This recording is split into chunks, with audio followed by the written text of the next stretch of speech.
On and off topic, not we usually think we usually talk all things theology, but um, on a true crime note, does anybody know who Gregg is?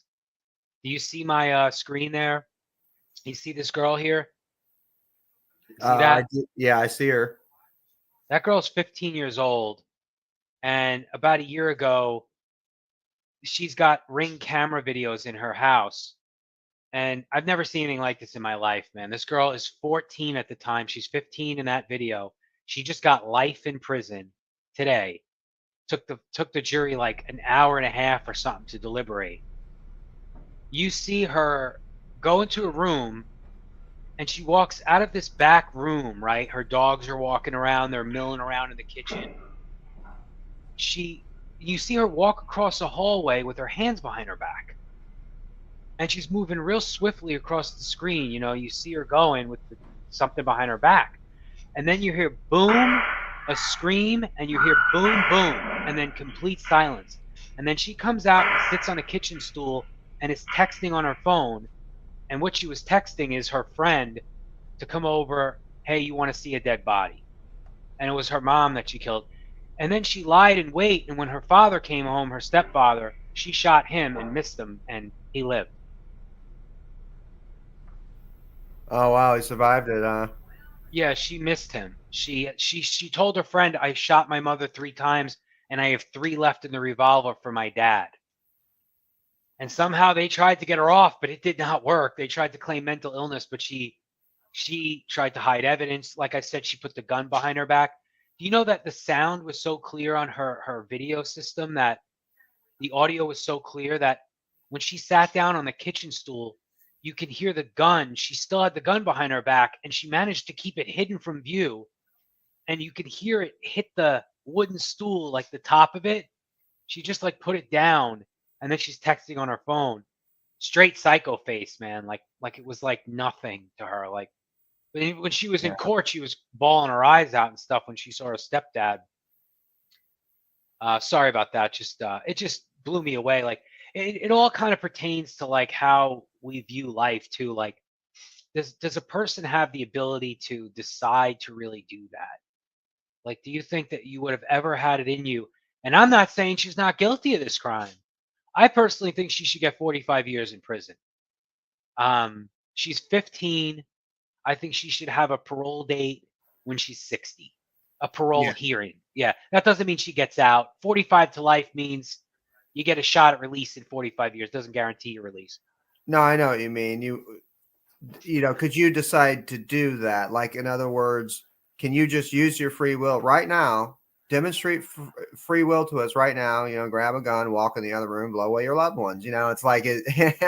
It'd be an impossibility. Like, unless you were in her mental condition. And I don't think you can just free will out yourself out of that kind of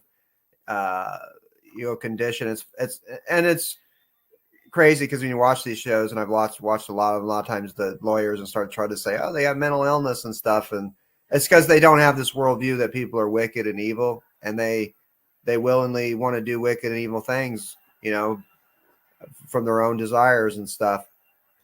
And yeah, I mean, it varies from different person to person, like the proclivities that people have. And scripture talks about how some people have a bloodlust, they want to kill people, they want to know what it's like to kill someone. It's and I don't think you can just turn that switch on any more than you can turn it off. And if you listen to enough of these people that are serial killers and stuff like that, a lot of them, they'll say, I was born this way, and when you kind of contemplate that, it's like, well, could you just make yourself a serial killer?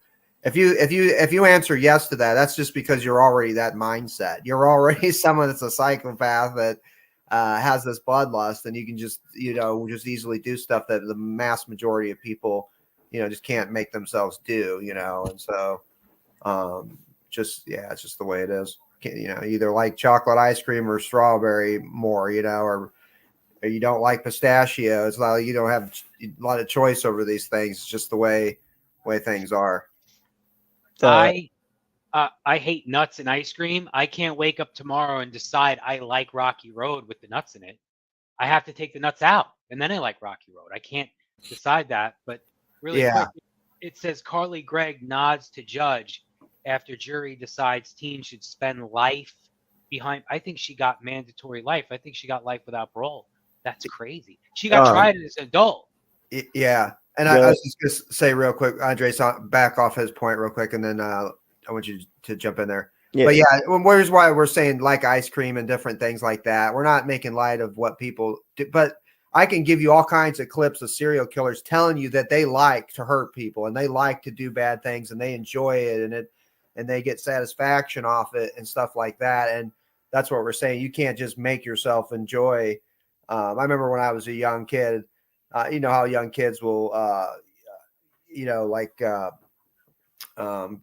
might go after like a bird with their BB gun or something like that.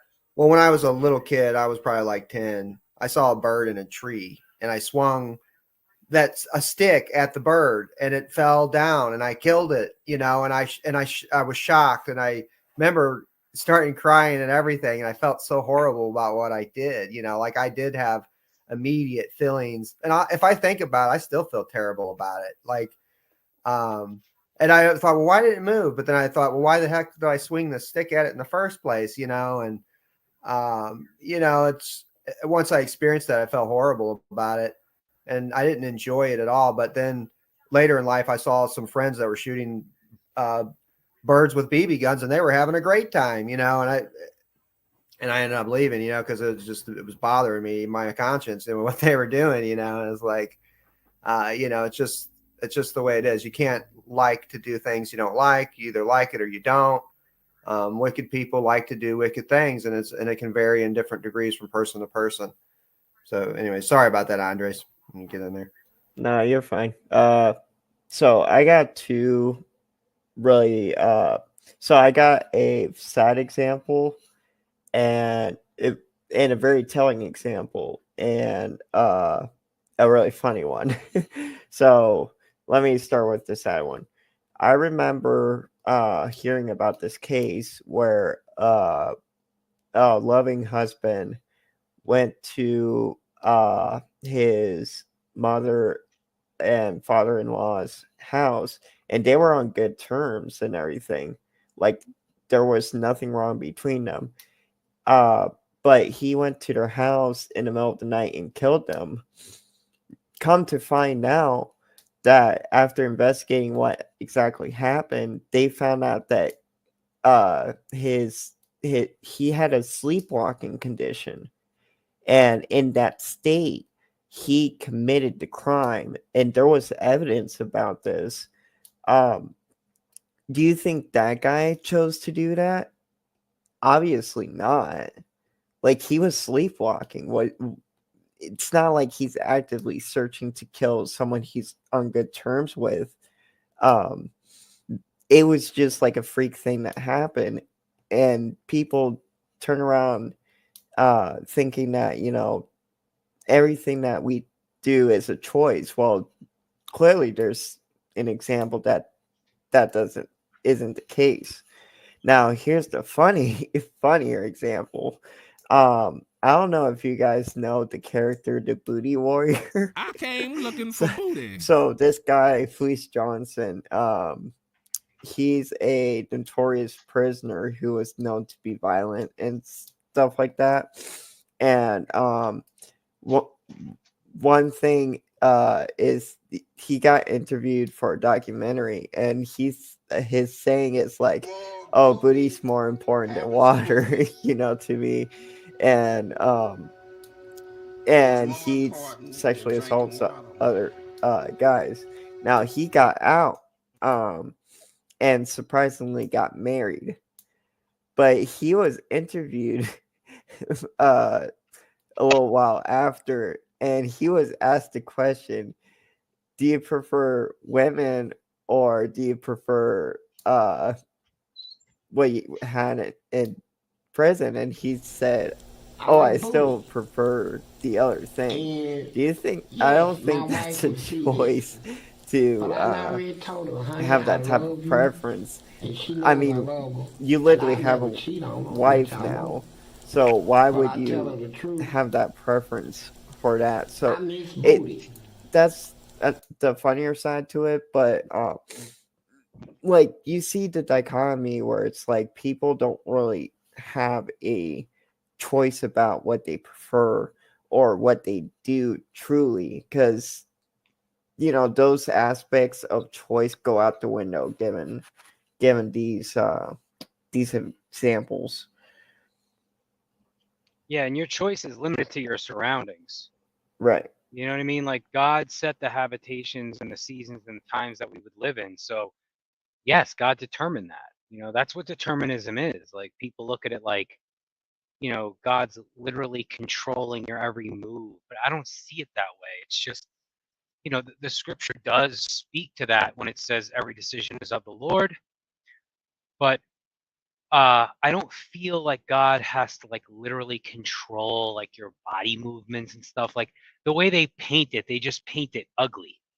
But the fact that he set you in a time and a place means that every decision that you make is based on that time and place that you were born into. And it wasn't your decision to be born there. Like I was saying earlier, some people live in the same place they were born their whole lives. That definitely affects every moment of their life and the choices and decisions they make. That was all determined by God. A serial killer comes about by circumstances and like a recipe: poverty, drugs, child abuse. These things, contribute to a person, to a person's frustration and anger, and at some point in life, he explodes. Richard told me he needed to associate gruesome violence with sex in order to be completely satisfied. He also told me that he had to violently fantasize about his victims before he could go away sexually gratified. They are desires, whereas if I didn't give in to them, I would be crushed by them. I believe in the evil in human nature. This is a wicked world, and in a wicked world, wicked people are born. I'm not going to blame society, my race, or people, or anything. It is up to the individual like myself to keep on knocking on whatever door they want to get into. As far as Satan is concerned, I believe in a malevolent being. His description eludes me, but I have felt powers that are evil. I don't care about myself, really. I don't care about what happens to me. I never did, really. I had these obsessive desires and thoughts wanting to control them, to, I don't know how to put it, possess them permanently. And that's why you killed them? Right. Not because I was angry with them, not because I hated them, but because I wanted to keep them with me. And as my obsession grew, I was saving body parts such as skulls and skeletons. You do sound, though, like the kind of person who could have said to himself, "This is wrong, I must stop." I always knew that it was wrong, but after the first killing was not planned. I was coming back from the shopping mall back in '78. I had fantasies about picking up a hitchhiker and taking him back to the house and having complete control and dominance over him. No one had a clue as to what was happening for over a decade. When you killed these men, afterwards, were you repulsed? Were you upset? No, at the time it was almost addictive. It was almost a surge of energy. I wouldn't have to worry about any of their needs or anything. I just had complete control of the situation. I started having these obsessive thoughts when I was about 15 and 16, and they got worse and worse. What were your fantasies about? They were sexual fantasies of control, power, complete dominance. They became reality. Was there pleasure in that fantasy? There was excitement, fear, pleasure, all mixed together. I kept the mummified head and skull of one of the victims in a carrying case in my locker at work. Were you almost flaunting it? Yes, but that's how strong the compulsion was. That's how bizarre the desire was. I wanted to keep something of the person with me. Was there any kind of incident that you can remember? To this day, I don't know what started it. And the person to blame is sitting right across from you. That's the only person. Not parents, not society, not pornography. I mean, those are just excuses. There was no use trying to fight it because I couldn't rid myself of it. It was too powerful and persistent. Do you dislike it? Yes, it's caused a lot of problems for me. A lot of conflicts and unanswered questions. If you were out on the street now, would you still be committing the crimes?